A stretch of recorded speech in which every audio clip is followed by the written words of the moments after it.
রেজিনগর থানার কাশীপুর গ্রাম পঞ্চায়েতের অধীনে বুথ নাম্বার ৯-৫ ও বুথ নাম্বার ৯-৯ কলোনি পাড়ার রাস্তার বেহাল দশা, তাই গ্রামবাসীরা মিলে রাস্তায় ধান লাগিয়ে বিক্ষোভ করছেন গাড়ি আটকিয়ে।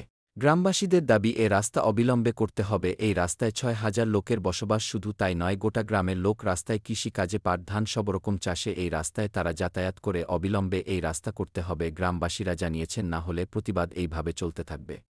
গ্রামবাসীরা কি বলছে দেখুন। রাস্তার উপরে ধান লাগিয়েছি আমরা ধান লাগাবো, মানুষ জনগণ রাস্তার উপরে চলাফেরা আমাদের খুব চরম বেড়ে যায়। রাস্তার উপরে ধান লাগায় আমাদের এই অঞ্চলের প্রধান রাস্তা, যেখানে হাজারো মানুষের বসবাস এবং গ্রামের মূল ফসল এই রাস্তা দিয়ে আসে, কিন্তু আমাদের প্রধানকে এই রাস্তার জন্য বারবার বলা সত্ত্বেও কোনো কাজ হয়নি। তাই এই অঞ্চলের মানুষ শেষ প্রতিবাদের ভাষা হিসাবে রাস্তায় ধানের চারা লাগিয়ে প্রতিবাদ জানাই। এর পাশাপাশি এখানে একটা হাই স্কুল আছে, যেখানে বেহাল রাস্তার জন্য স্কুলে আসতে পারছে না। আমরা চাই এই রাস্তা দ্রুত সংস্কার হোক। আমি মুফতি মুগনি মণ্ডল, এই অঞ্চলের ভুক্তভোগী বাসিন্দা। নিউজ প্রচারে আব্দুল হাদী ১১৫ ইউটিউব চ্যানেল এবং আব্দুল হাদী ফেসবুক পেজ।